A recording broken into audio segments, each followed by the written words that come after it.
Let me start by thanking the museum for inviting me to speak about a topic I adore. It's always great when I can talk about Russian needlework. And I would like to thank Michael for photographing so many great examples from the museum itself. The museum works are noted by RHM, so you will know which those are. So what we'll be talking about today, and I'm interested in looking at, is the intersection of needlework and women's lives, both in a rural setting and an urban setting at the end of the imperial period. So the waning days of the aristocracy, the end of the 19th and beginning of the early 20th century. But I want to start with a story. And you'll see these little dolls on the screen. So, and it's a true story. On my last full day in St. Petersburg several years ago, I finally went to the Stieglitz Museum, which has decorative arts. And it was within the last half hour that I discovered these little gems. Because I'm a nosy person, there were these shelves that had curtains in front of them. And I looked around. We all know how guards can be in museums, especially in Russia. And I thought, well, nothing ventured, nothing gained. So I went over and lifted up the curtain. And there were all of these marvelous little dolls, hundreds of them. So of course I ran to the desk to pay my money so I could photograph them. I came back. I'm afraid I wasn't on my best social behavior. I may have elbowed a few people out of the way. As I explained to my husband, I needed these for research and for teaching. So I have these, but they're a great entree into today's topic because what you see, of course, you can see it on the details here, and I apologize that quality of some of the slides, they are my photography, but you can see here the needlework, and these were all hand done. And what you have then are these motifs from various regions around the Russian Empire. All of these different dolls represent different regions in Russia. But clearly these dolls were not for and or made by the peasants, or if they were, it was just the embroidery. So who had these? Who might have commissioned them? One might argue that these were for ladies who were also interested in doing needlework and collecting. And how would they have seen this kind of folk art needlework? Would be through publications. And those are the three avenues I'd like to discuss today.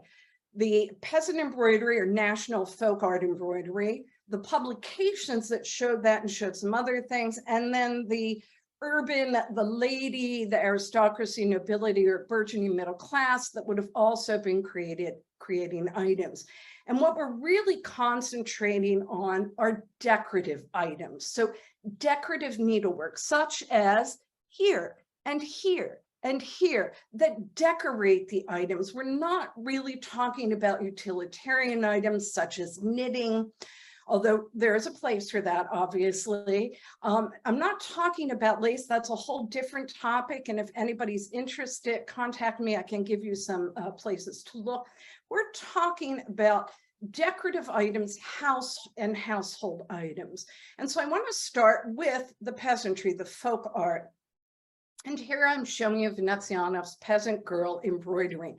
And you can see her down here holding in her hand some embroidery and the red thread that she's using.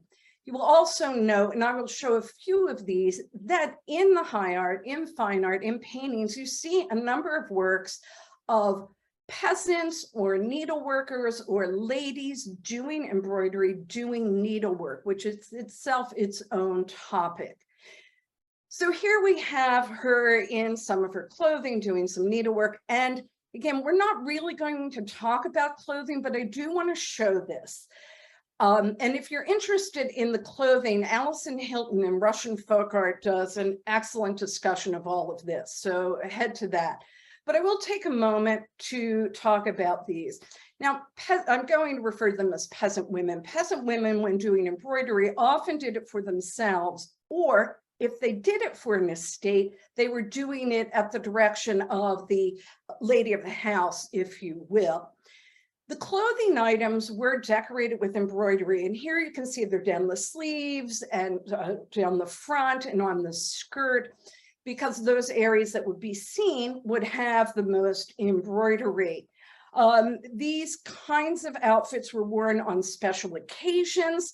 They obviously were not everyday wear, despite what you might see in some paintings. These were for special holidays, weddings, different rituals. And you can tell much about the woman based on the embroidery, the needlework on her outfit. This same thing will hold true, according to many scholars, for the household items.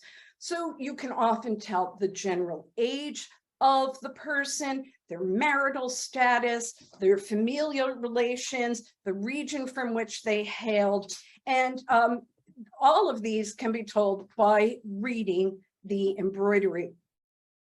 But we want to talk about household items, and I will leave this tale from Vologda up on the screen for a wee bit. This is from the Russian History Museum. And among household items, of course, were towels, table coverings, bed valances, sheets, pillow covers. Many of these items would be embroidered and made for dowry chests, for different ceremonies. And as I said, it's argued you can tell something about the region, the person, based on the embroidery. Now, most of these items then, as I said, often were made for life rituals. And we'll talk about that with the towels. Also, as an aside, just recently I discovered there was a Northern folk song about a young woman doing embroidery where she actually embroidered herself a husband. Had I known that before? Now, the kind of needlework at which we're looking when it's the folk art, the peasant art, tends to be what we call counted thread work. And counted thread work is done on an even weave fabric. So I contrast it with what I call freestyle embroidery, which are different kinds of stitches. Counted thread is rather even, as its name suggests, and you're going over a certain amount of thread. So the kind of stitches you get are obviously cross stitches, you get running embroidery, you get back stitching, you get what's called the Holbein stitch, sometimes known as the double running stitch. You can also do a kind of weaving with it, sometimes called pattern darning, and all of these give a different kind of look to the object. Very often at the bottom of these, or even in the center, so there and at the bottom, you will see some sort of plaited lace or drawn work embroidery, or even sometimes bobbin lace.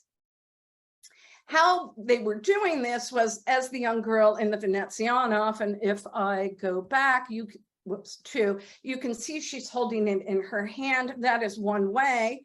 The other way would be to hold it in a frame, which in the literature at the end of the 1800s is called a tambour frame, which I confess confused me at first because tambour is a type of needlework as well. So that took some figuring out.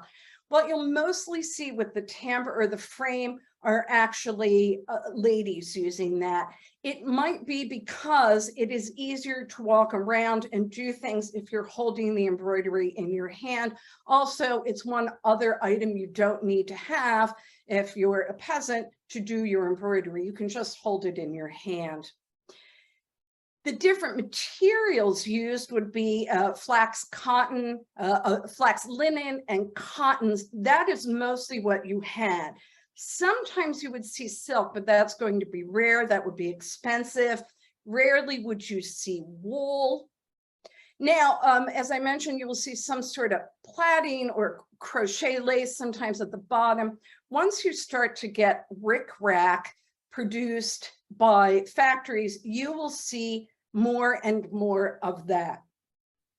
In terms of coloring, so here you have blues, greens, yellows, reds, but what you find a lot in the folk art is this dominant red color, and there is a reason for this, because red is the color of blood, and blood is the source of life, And this is often the argument used for why you would find red.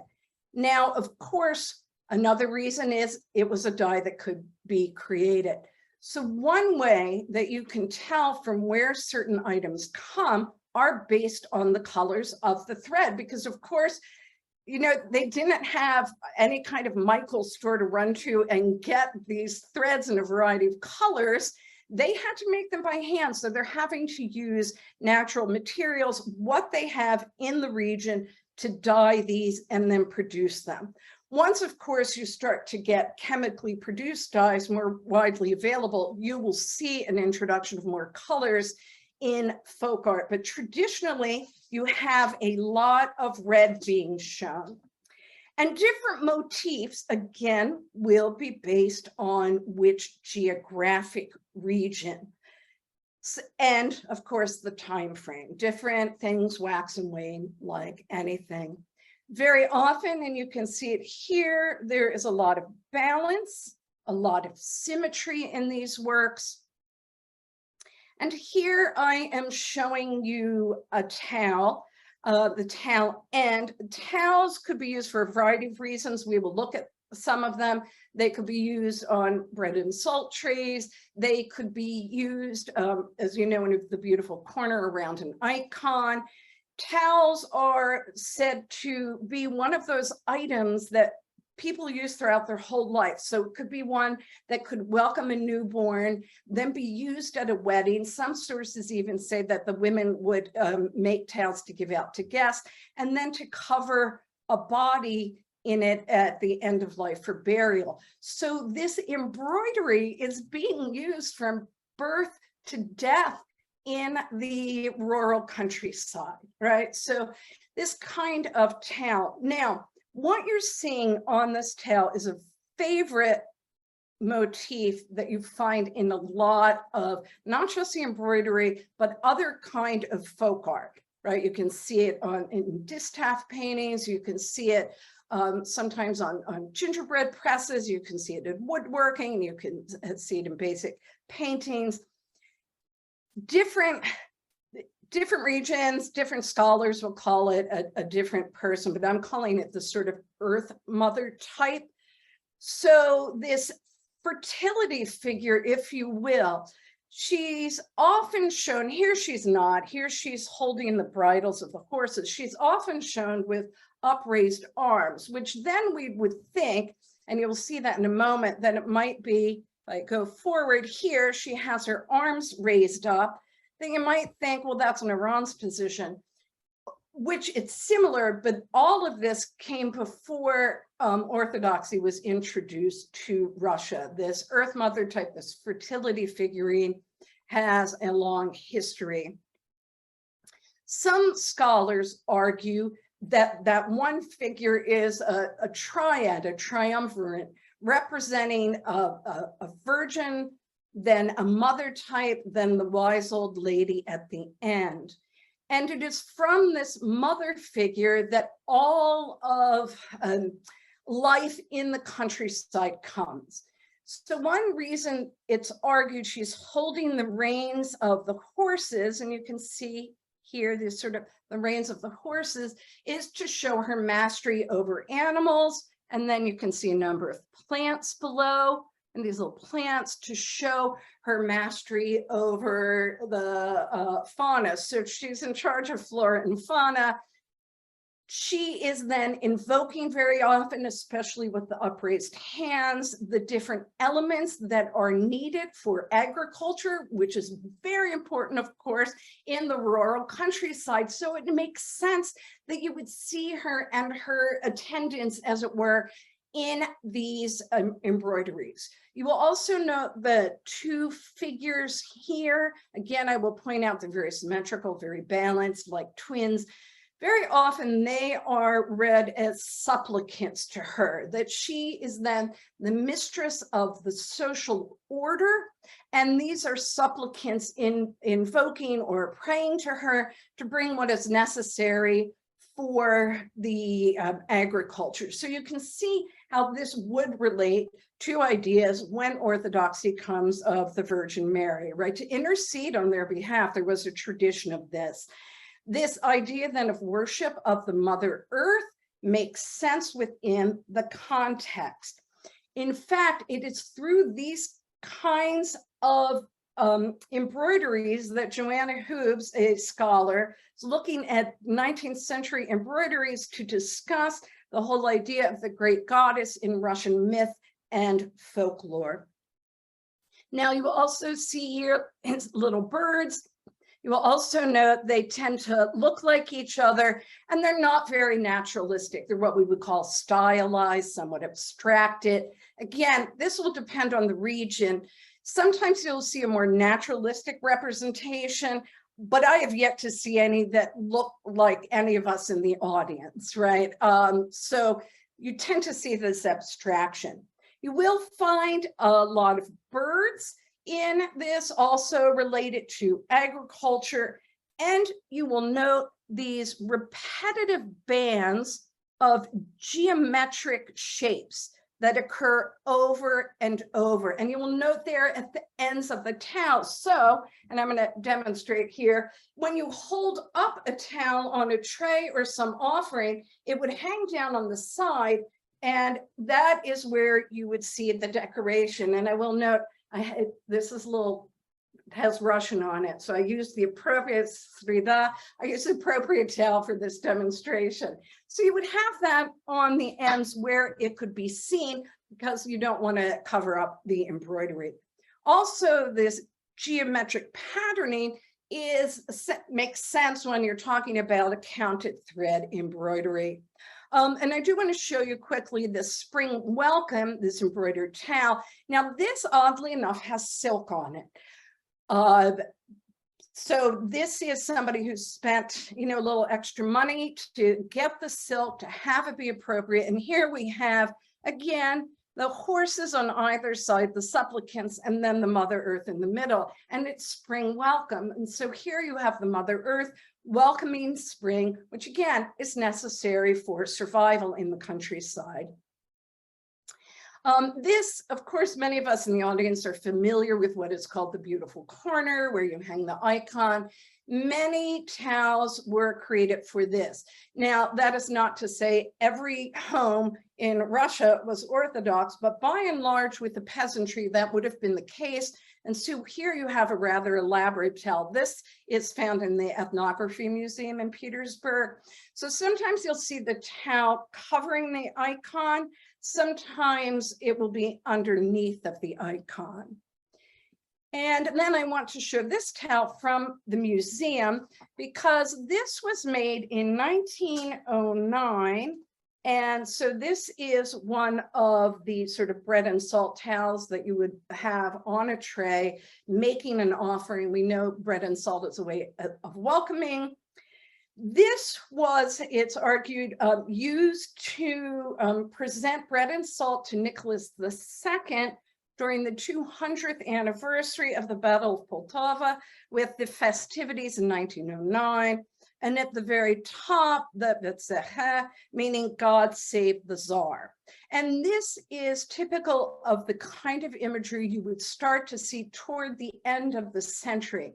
Now, this may have been peasant created, may have been created by somebody else in the town, but I'm putting it with the peasant folk art images because of the patterning, because of the coloring, because it is a counted thread work.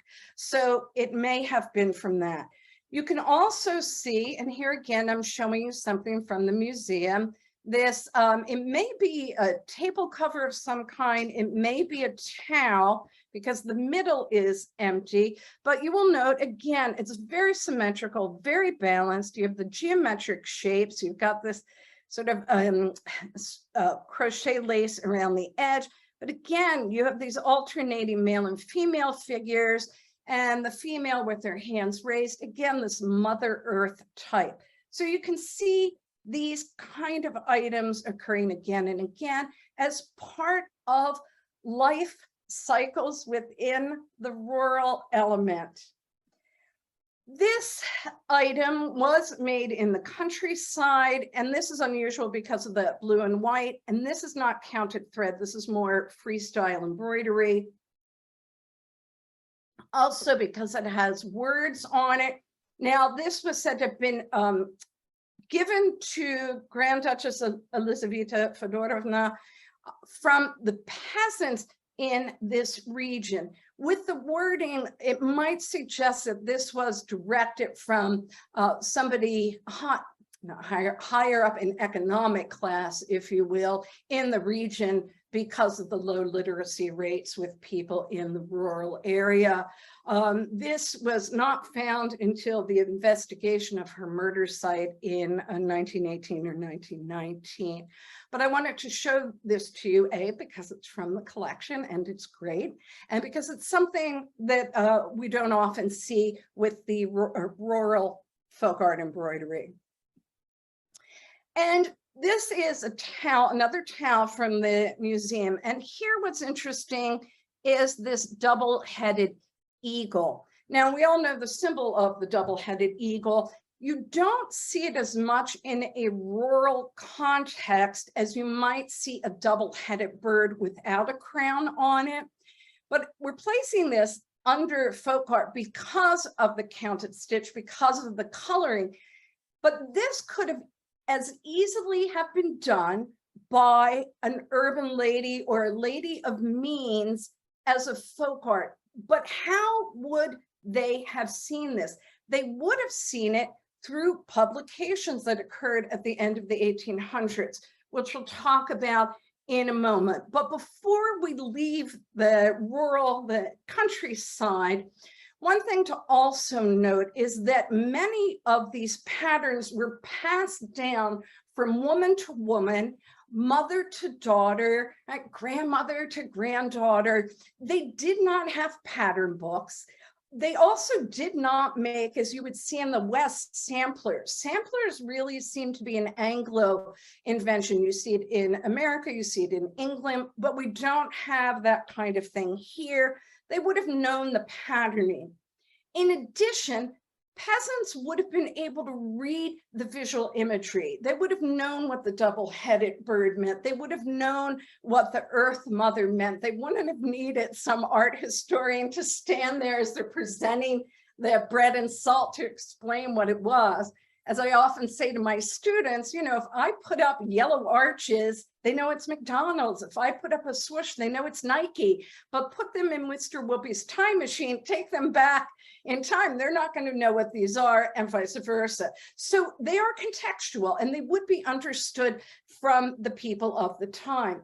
But how would they be understood by people who were not of the peasantry, were not of the folk, the Norod, or were upper economic classes or even nobility? Through publications. So this brings us to publications. And many of these publications that relate directly to decorative needlework were explored for how they could be used to embellish all manner of items, from clothing to household items, not just in the country, but in the town, in an estate, as well as you will find a number of them for teaching needlework.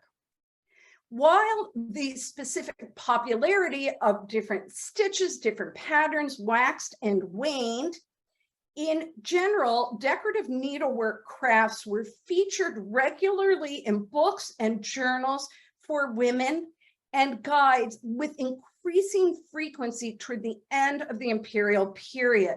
Starting in the early 1800s, you have very few. By the end of the century and early 20th century, you have scads of them. What we won't discuss here today, though, are these guidebooks, the school guides, the manuals. Those are educational publications. There were a number of them around because they were for teaching handiwork in school. Young girls were taught when they went to school from, as far as the literature shows, from the time of Catherine the Great, taught in school this kind of needlework. But again, journals start to be produced in the 1800s. Clearly, though, all of these kind of things are geared toward a certain economic class and a certain woman or a lady, because first of all, you would need the means to be able to purchase these. You need to be able to read it to a degree. You need to have the extra income to do this. So all of that conspires to tell us these really weren't for the peasants themselves, even when, as in the case of Stasov, we'll discuss in a moment, they showed folk art. Many of the early pattern books and journals were discussions of the works rather than showing any works, or conversely, just albums of exploration. As early as the 1830s, the journal Vaza had needlework for women, and the journal Mode, starting in the mid-1800s under their women's library, which clearly specifies a female audience, they would publish works related to embroidery as a separate element, or sometimes you could get them as a bonus when you bought one of the journals. Now, as we said, many of these journals were produced with increasing frequency, and they start having a twofold effect. They are showing the folk art, as you see here with Stasov, the Narod, the people, what you're finding in the countryside.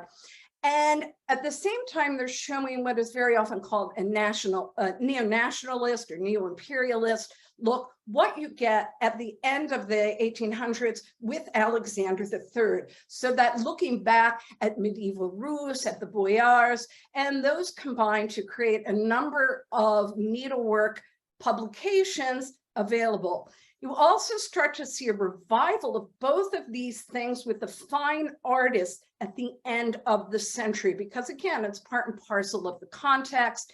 In addition to which, some of this revival of needlework and the publications, etc., of course, they enjoyed a resurgence at the end of the century with areas such as Abramsova and Talashkina and Elena Polenova studio, where these things would be produced. As Stasov said, among the leading tendencies in Russian art from the 1870s onward, the neo-Russian style reflected its practitioners' search for a national art form based on the revival of Russian folk traditions and medieval culture. So this is part and parcel of a shift to what one scholar has called a self-assertive Russian cultural identity. And Stasov's book, Russian Folk Ornaments, Embroidery, Fabric, and Lace, the cover of which I show you here, was one of the first to catalog Russian folk art. The work then had different patterns inside, and I show you these different patterns. On the left, you can see the embroidered lace and plaited lace, which is a different thing than bobbin lace. Then you have different folk arts, and this looks eerily reminiscent, does it not, of the towel in the collection. So here we have this kind of idea that you would see in folk art, and then of course a little bird and flower at the bottom, and here you can see the sort of cross-stitched straight element that you would do. Stasov, of course, is a well-known art and music critic, but he was also a passionate supporter of Russian folk art. He was interested in the folk of the Narod, and he was a main promoter of Russian needlework. He wrote, it was in Russian needlework that you find the essence of roots, you find the essence of Russian identity. And that's one reason why he was so interested in preserving this. The book itself has text in Russian and French, which right there tells you it's not for the folk art people, right? The people creating it, if it's in French. I mean, I openly confess I have menu French, so I might have a hard time with the French section. It has numerous black and white images in it. It has over 200 color plates. In the publication, he does some history of Russian folk needlework, of the stitches. He talks about the different things made, the different ways they're made. Some of his understanding of needlework I find a little suspect, as to the best of my knowledge, did not do needlework himself, but he makes some grand claims that I think we can set aside today, but this work then becomes a prototype for the kinds of pattern books that become increasingly available, right? Because again, he's saying that you've got to examine Russian folk art artifacts because he says this leads to the conclusions that the most diverse, original, characteristic, and important relics of Russian national folk art remain intact in fabric, in embroidery on fabric and canvas. This is very important for him, and it becomes very important within the context itself. So he gets the ball rolling, if you will, and here we have canvas patterns and alphabet. Canvas then being somewhat different than the linen. Canvas is going to be a hardier material, although I'm finding at the end of the 1800s in many of these publications, and I've had the good fortune to look at a number of these, the terms are used more interchangeably than they would be today. When we say canvas today, we mean needlepoint, something heavier. But you can see on what she's working, that's not really canvas, that's linen. But you find these kinds of items, and you have this with Damotov. This is the third album of Russian, Little Russian and Southern Russian patterns for embroidery, and it's a key example of that type. And you can see on the cover, all of this is to look like, you know, the premier Russian folk izba, the little house, because you've got the wooden decoration, you've got the towels hanging down, you've got a little curtain there. I mean, it's filled, it's replete with embroidery. You have the little griffin down there. So all of this speaks of this folk art element at the time. Even the stitching, though, I mean, the lettering looks a little more like you might find in the medieval era. So again, it's that conflation of what we could argue folk art and neo-nationalism. And then in here, you have typical examples that you would find in folk art. So these kind of items, this griffin-like bird intertwined with a floral design, the bird with a face, often as some sort of, often seen as some sort of siren. Here we've got a double-headed bird again, and then you have these repetitive patterns. You would also find that in this one publication, there were examples of rural peasants done in embroidery to, again, give this idealized look at the Narod, at the peasants in Russia at that time. Damotov was a well-known publisher of these kinds of works, of pattern books with either decoration or alphabets. Alphabets used for a variety of things, not the least of which was monogramming items. So Damotov is a very important publisher at the end of the century. But I want to transition into them, those sort of neo-nationalist or neo-imperialist, and here is a great cover from the museum. I was so excited when Michael sent this. So this is a new album of patterns, and this is leading us into the other element of the end of the 1800s with this idea of looking at medieval roots, right? Back to the time of the boyars, which was something that you see with Nicholas III, an interest in that. You see these kinds of decorations in all elements of the art. And as I know has been spoken about in the past at some of these Saturday talks, also the important ball that was held where everybody wore the costumes from the medieval period. And actually, one of the women was shown in a photograph next to an embroidery stand, which of course I love. But here we've got this great cover that anybody in the context who can afford this and who can buy the materials for these items would have understood this reference to pre-Petrine Russia, right? Back to Moscow, back to the medieval period. So this was then disseminating a different element of the ideas of Russian national identity at the end of the 1800s.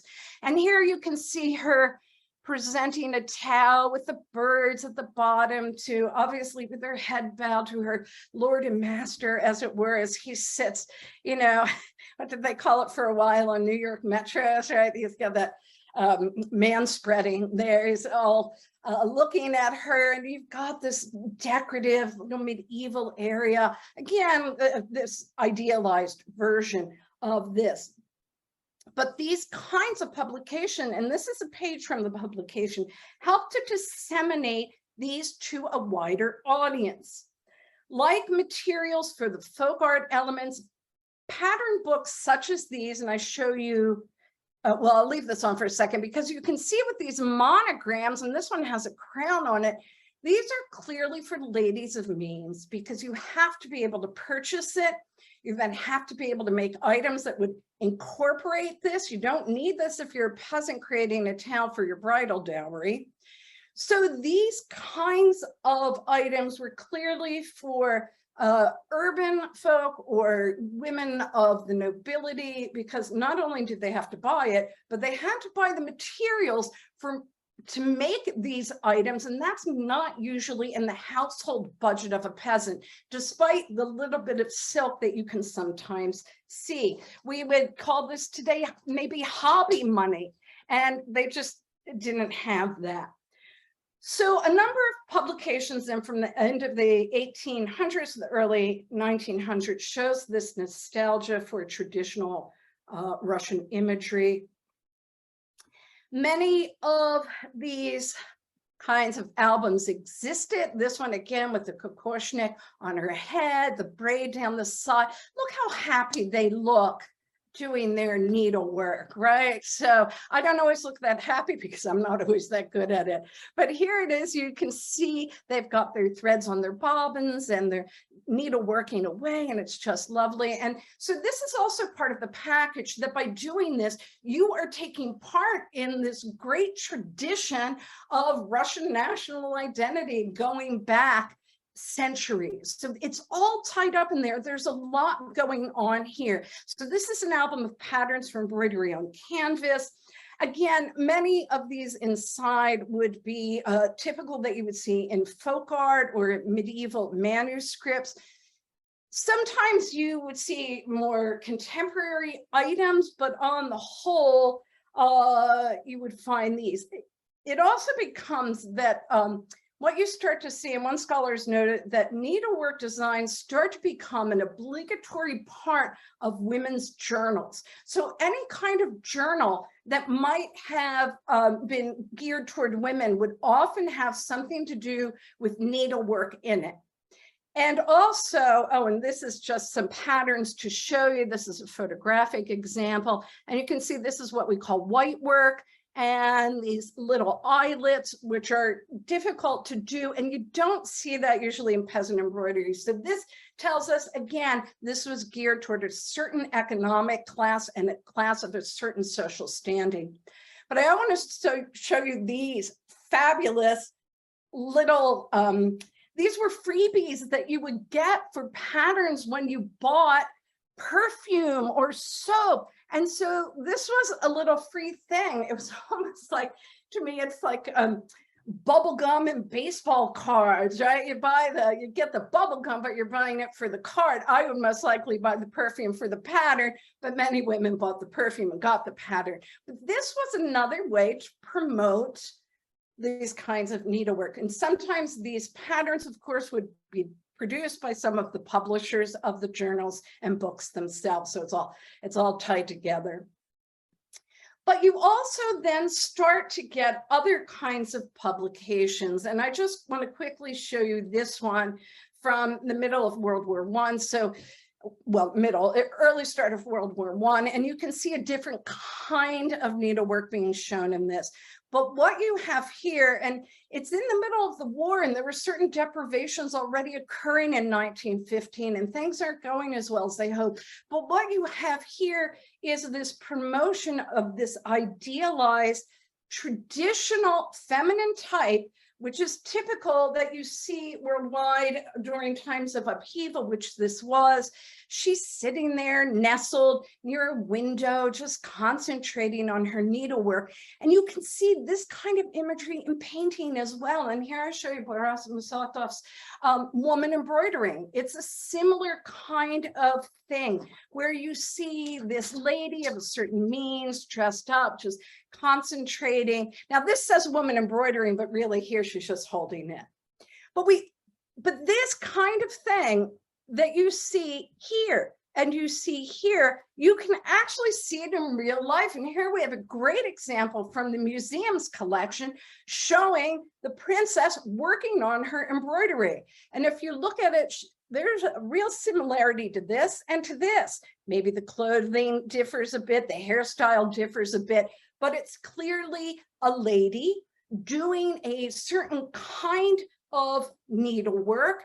And you have this, you have documentary evidence for this, right? So they were doing this. And in fact, the needle has been called the tool of the lady. And from prehistoric times to present, it has served for purposes both of domestic necessity and recreation. So said the author of Russian Embroideries and Laces from 1895. And I would now like to turn to the lady of the needle. Royal women, and I'm going to show you then again, this is from the collection. This is a photograph of Nicholas and Alexandra on their yacht, I believe. There they are. And what you see her doing is needlework, right? Because royal women did needlework back to the medieval period. It was a way of, as Wendy Salmon has argued, asserting their piety, because often they would make items for the church. It's also, to a degree, some have argued, showing their power through doing traditional women's work. And at least since the 10th century, women had particular areas in the palace or in the harem where they would have a workshop to do their embroidery, right? They didn't have to find a spot on the couch like me. They had a whole studio dedicated to this and creating these. They would do, the women of the royal class then were required to do these kind of good works, and sometimes were patronizing the church, donating to charity. And they would make these kinds of textiles. Many, and we see this with Alexandra, who we know was interested in needlework. She writes about it in her diaries, in her letters to Nikki, and we see numerous images of her doing this. Many of them that chronicle her private life, a surprising number of them actually show her engaged in the act of embroidering. Because, and it sort of confirms, as has been argued by Michael, and I think it's a really great point, that it confirms what contemporaries remarked upon, that she disapproved of idle hands, right? We all know the saying, idle hands are the devil's workshop. And also this idea of the moral value of needlework, which again goes back centuries in Russia. So here we have her doing this, and I want to show you, this is fabulous, and I can't believe how preserved the colors are. This is, oh, I should have written RHM. This is in the museum's collection. This is one of her practice pieces, as it were. As I said, they didn't really have samplers, but here you can see Alexandra working out different motifs. And here, this almost looks like a gold braid right here, which of course would be for people with certain economic means. Here she's trying out a little patterning before she gets started on things. We know then that despite being plagued by ill health and restricted in movement, she did find joy in this kind of needlework. And each year when the imperial family vacationed in Yalta, the empress and her daughters held an auction of their own needlework to raise funds for charity, right? So they are engaging in this. And then again, within this context, selling it to raise money for charity, a good deed. And this is tied up with what Alexandra thought, and which goes back centuries. And then of course, This rather poignant image of her in Ekaterinburg in 1918, you know, given that we all know what will happen. Now here she is in a wheelchair working on what looks to be needlepoint, a heavier canvas with some sort of threads. And according to Wendy Salmon, if embroidering tablecloths and runners answer the practical woman's need to keep busy, the creation of banners, shrouds, and altar cloths spoke to the spiritual needs of the mystical Russian that these aristocratic women increasingly felt themselves to be, because they're not just doing these kinds of items. As I said, they're doing things for the church, although we're not looking at any church embroidery here. But I do then want to talk about the going back centuries, the idea of to be a proper lady is to do needlework. It's a moral equivalent. It was, of course, believed that embroidery was a fine way and a good public way for a woman to demonstrate mastery of her feminine virtues. And you see this in numerous publications, one being in the 1800s, needlework, or what practicing for the fairer sex, right, as women were called. This is the Domostroi from the time of Ivan the Terrible. You can see that listed here, and I cannot thank Carolyn Pouncey enough for having translated this. So this is a great source because in it are all of these things you should do in your noble household or upper economic class household, boyar households, and many of them have to do with needlework, more than I would have thought. So quite a number of them include things like talking about embroidered. So this is in Dowry for Daughter, to make sure she has outfits embroidered with precious stones, that she should be taught needlework along with her fear of God and wisdom. And while this may not have been produced, somebody looking at that book, I want to keep this on. It's not, admittedly, not in the best shape, but this is a detail of a tablecloth. Now, it may have been made by a peasant, but this was clearly for a boyar's house or somebody of noble standing or wealth, because it's a tablecloth and because of the type of embroidery we see. So the husband was supposed to teach his wife, and she's supposed to consult with him. And when she had guests, she should discuss needlework and household management, discipline, and embroidery. She was supposed to order the daily work for her women and maids, telling them which works to embroider and how to embroider it. She herself, it was said, should know all about needlework so she could show them to her. And when her husband invited guests or friends over, they should always find her sitting over her embroidery. Thus, she will earn the honor and glory and her husband's praise. I openly confess my husband would love it if I do that and sit quietly in the corner, but that's not happening. So there's also, it's saying that she should even fall asleep over her embroidery.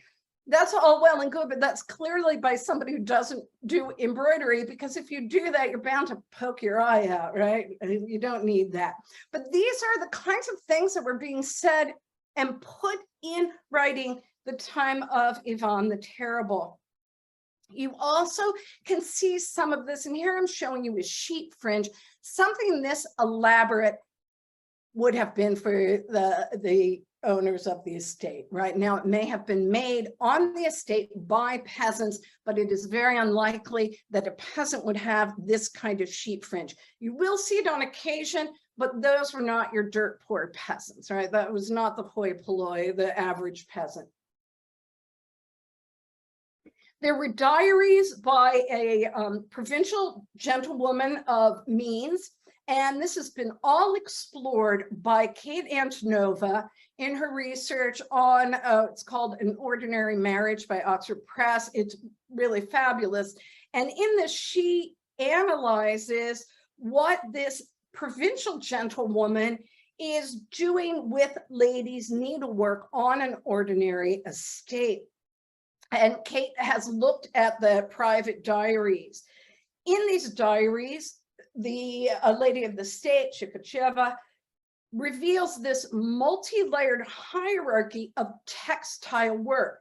Some of it out of necessity for the estate, some to actually be sold to raise some money for the estate, and then some for pleasure. But she would have directed her into this workshop on the estate, and she did things herself. She was part and parcel of this production, and she talks about these.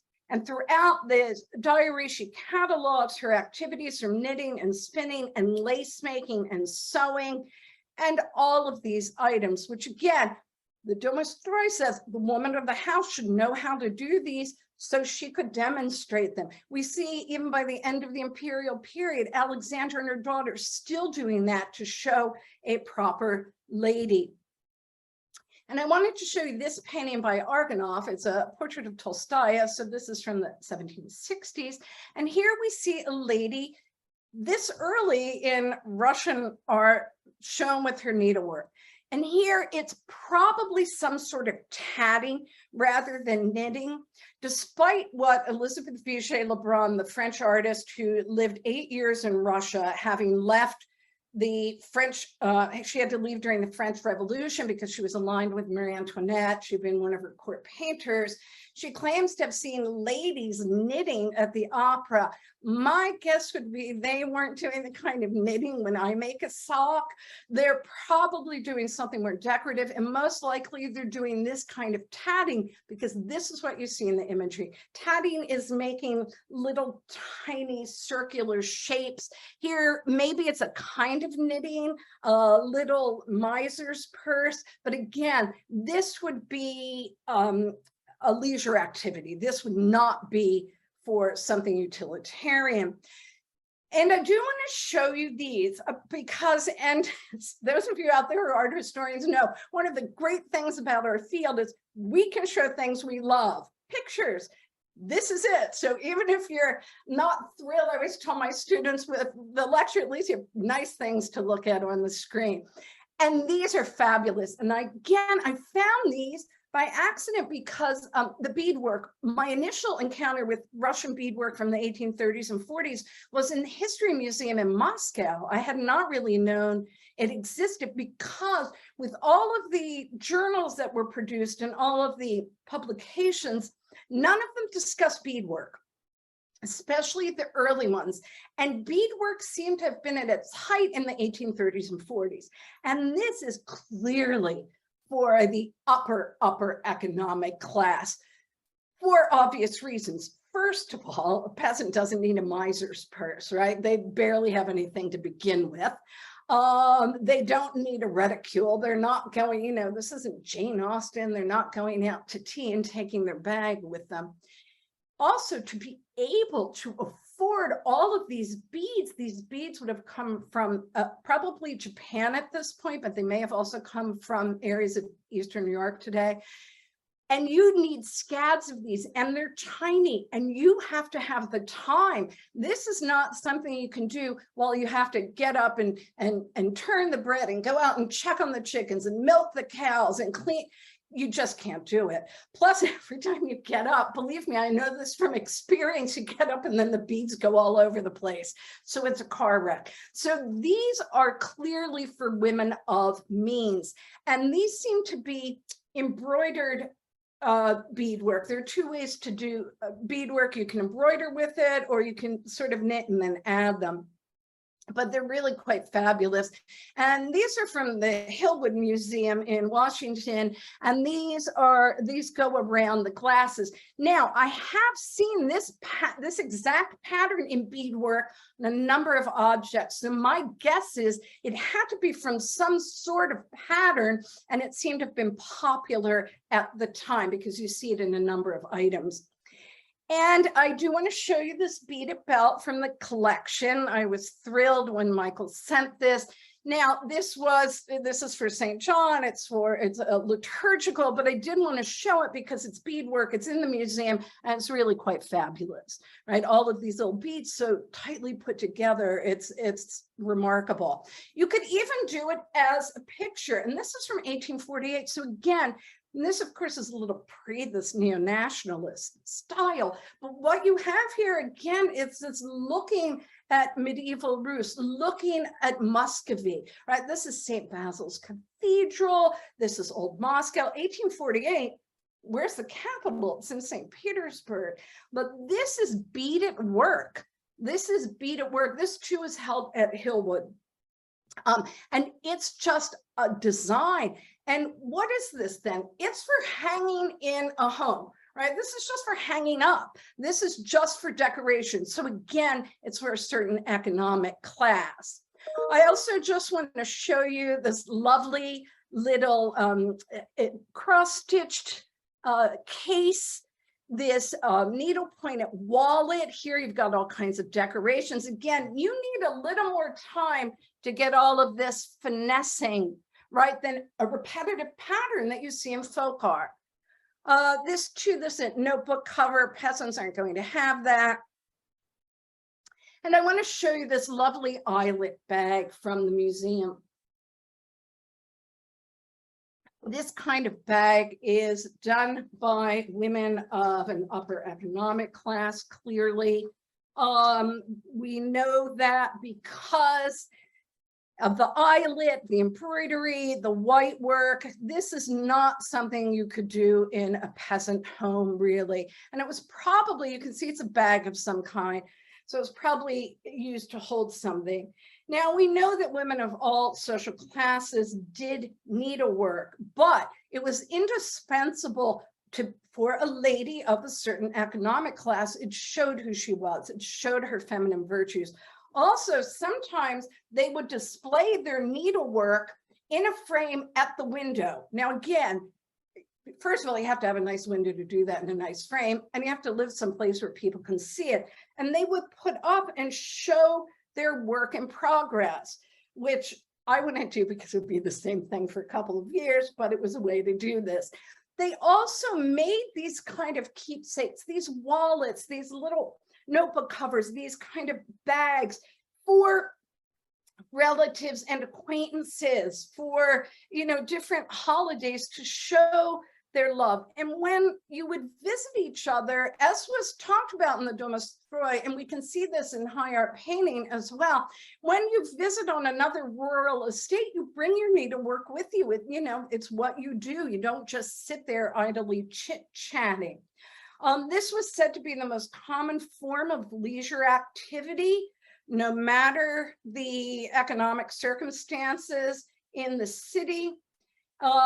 Some, of course, depended on this, but for girls from rich families, this was recreational. And in the summer, girls would often sew outside in a garden, and there's a lovely reppin painting, I didn't show it to you today, that shows that. And in the winter, in the living room, right? They are doing this together, and people are seeing this, and it's discussed. And I do want to show you this lingerie bag. This is in the History Museum in Moscow. Clearly, this is for ladies of a certain standing. It's silk, it's satin, and it's a lingerie bag, right? I come from peasant stock. We didn't have lingerie, right? You had cotton underwear. So this too tells us that these kind of things were clearly made for the upper crust. Even when it wasn't for their personal use, and this too is in the museum, towel in white with monogramming, and presumably Nicholas and Alexandra's monogram. This was most likely used in presenting bread and salt to Nicholas during his visit to Chernigov in September of 1911. Now, unlike the 1909 tale, this, I would argue, was done by somebody in a certain economic level or minor nobility, because it's white work, because of the monogramming. I have not seen that kind of monogramming in any folk art object. This too is from the museum. It's an unusual piece. I've not really seen this little hanky before, but this is 1914. This would obviously be for a certain class. And this is a decorative towel from the museum, probably done by the elite because it's this sort of satin stitch, which is a harder stitch. It's not a counted stitch. And I do want to show the work that Michael used for the advertising. So this is basically farewell, darling, I'm off to war. Right. This is clearly before 1914, or if it's 1915. You see him in his Imperial military uniform. Interesting to note, she's in a folk art uniform, right? With that, she is not in dress of 1914. She is not the lady on the cover of the Damskaya Rukovyatili journal, right? Here she is, and it's a garden, and you can see some of these scenes. As I said, in the Dolmatov, you have this. So you have all of these kinds of items that speak to how important needlework was for all classes of women in the pre-Petrine period. And in fact, I'm going to end with a bit of shameless self-promotion. This I made. This is based on designs from Stasov's books. So you can still do this today, which I think would thrill Stasov, because one of the reasons he collected things and wrote about them was to save them for posterity. And I would like to end with a quote by Stasov, where he claimed that the multifaceted, original, and characteristic relics of the Russian national character are preserved in embroidery. And indeed, he was right. Thank you. Thank you so much for a wonderful presentation, Andrea. I again appreciate the fact that you included so many pieces from our collection, and also that you have personal. We are going to move on to the Q&A section. So Maria asks, at what age would a girl's needlework education begin? And could you talk a bit about what that would have looked like across the various classes? That's a great question. And this is an educated guess based on worldwide starting, but probably 5 or 6. And that would depend on who they were, right? The peasant classes would learn a certain element. They would learn the basics and the going back and forth, and probably, they're seeing everybody doing it all the time. For the other economic classes, it would depend, but what they would most likely do is move up in education. So you would start with basic cross stitching, then you would move to some other stitches, then you would move to that white work. So the white work that the museum has, the item that I showed, that is the kind of thing you would learn later once you've mastered, as it were, some of the other stitches. But girls were starting this kind of thing at 5 or 6. Even with basic spinning, I know that they would start maybe even at 4. I took a spinning class and I couldn't do it. And the lady said, I've even seen 4-year-olds in Peru do this. Well, okay, I'm not 4. But so they would learn these kind of things at an early age and then would progress to more advanced stitches. In the folk context, the rural context, it's still amazing. I couldn't do some of what they do, but some of the stitching isn't quite as advanced as, say, the eyelet and the white work that we saw for the upper economic classes. It's a great question. So the next 2 questions have to do with foreign needlework. And the first question from Xenia is, the English and Scottish aristocracy had a long tradition of doing embroidery and other needlework, most notably Mary, Queen of Scots. Was there any medieval Russian queen known for her needlework? That's a great question. I know that some of them did it. Again, the evidence, the hard evidence, would be in some of the objects. I know that Elizabeth I did it. I know that it was considered part of a young girl's upbringing. As to how accomplished a needleworker some of these medieval women were, I'm not sure. But clearly, and as many of you probably know, the Bayeux tapestry, which isn't a tapestry, so women are clearly doing these kinds of items. I know the most with Elizabeth I, and that she was taught this, she was learning this, and my guess would be she's not the only one, right? She's coming along with the tradition, and it was always considered to be a proper education for lady. That I've read about the medieval period in England, that this was something proper ladies would do. It was also a way to pass the time. And sometimes there's this practical, as in marking, using monograms to mark different items for the household. So when the servants did the laundry, it wouldn't get lost. But that's a great question. I have to look more into that, but you do see some of it and read about some of it. Thank you. So another question, this one is from Carolyn. What was the impact of foreign needlework trends on Russian needlework? Are there examples of Berlin woolwork styles in Russia in the 19th century? And I personally confess I have no idea what the Berlin woolwork style is. So please do enlighten us. Berlin woolwork was something that obviously starts in Berlin, and this was a way of if you will, democratizing or standardizing different kinds of patterns. These were produced, and then with these bright dyed wools that were produced in Berlin. And this was a favorite of Victorian ladies in England and also in the States. You would see some of this. And at first it's really great, but eventually it just becomes like these just flowers and almost kitsch.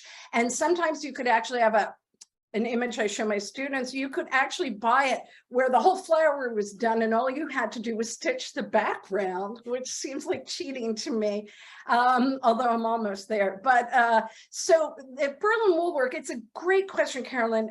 To the best of my knowledge, not as much as you would think. You do see some of it. I do have a book, a relatively recent book on Russian embroidery published by one of the museums, and they do show some of that Berlin work. But mostly what you see in Russia are things that are inherently Russian. Berlin woolwork doesn't seem to have been as popular in Russia as it was elsewhere in the world, although you do see a number of publications coming from the West that are then translated into English. So you will see some of that there. And we also know that Sofia Davidova, who was a protege of Stasov, took trips to study lace, and she went to the West to see what they were doing.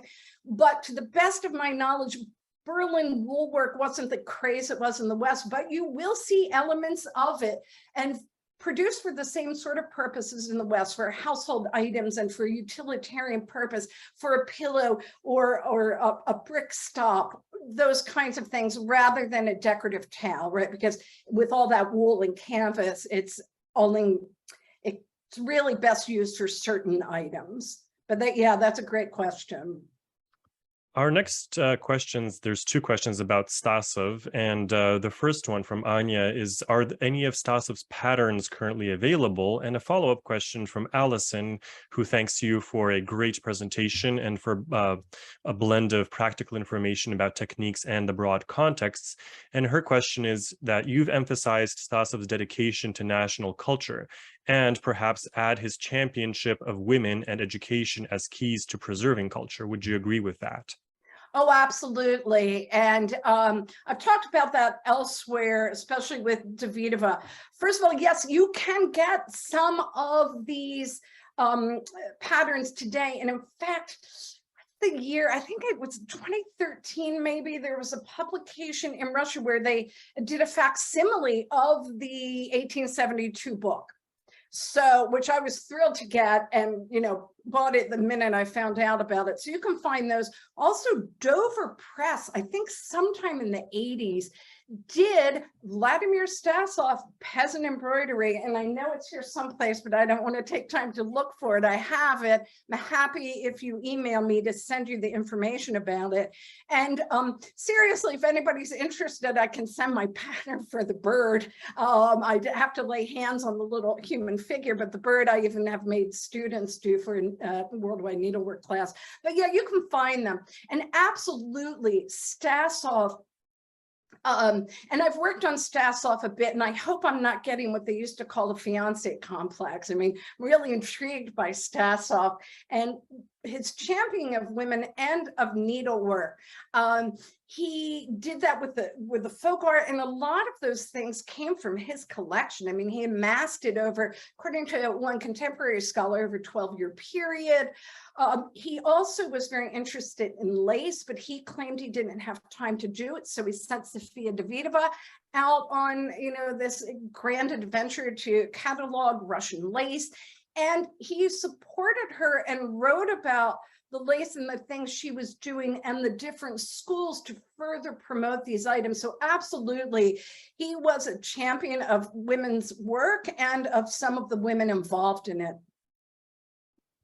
So I'll do two. The questions keep coming in, so I'm going to send those, the questions that are not answered, I will forward on to Andrea, and hopefully she can get in touch with you directly. I'm going to end with a couple of questions. So this is the penultimate question, but something very practical. And Victoria is asking, such detailed needlework required clear seeing. So how did folk women deal with low light levels in the house when doing such detailed work? Were they able to do needlework in the evening?